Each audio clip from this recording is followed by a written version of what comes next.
Hi, remote taskers and online earners. The question burning in our mind is remote tasks still worth it in joining? Before we start, please don't forget to like and subscribe. Now let's begin. We will go over the pros and cons of remote tasks. The pros. It is flexible. You can work from anywhere and anytime. Perfect for students, side hustlers, and anyone that craves freedom. Next is the variety of tasks. Content moderation, image annotation, and many more. The third one is decent pay. Earn up to $20 or even more per hour for specialized tasks. The next one is safe and reliable. It has secure payments and guidelines. Now the cons. Competition. The platform is booming, which means many are wanting the high-paying tasks.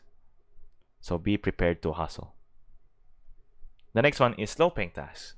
Not all tasks are created equal. Some are paying just pennies, not worth the time you spend on remote tasks. Third one is technical glitches. Like many online platforms, remote tasks isn't immune to glitches. So before you jump headfirst into remote tasks, be aware of some potential red flags. Avoid groups that promises unrealistic earnings or requires you to recruit others to make money, aka a pyramid scheme. Next are scammers, and them promising guaranteed income. Stay away from guaranteed specific earnings in remote tasks. So, is remote tasks still worth it? It is still a viable option for online earning, but it's not a guaranteed way to riches. But if you hustle smart, specialize in high-paying tasks, and stay away from red flags, yes, remote task is still worth it. I hope this video helped, and thanks for watching.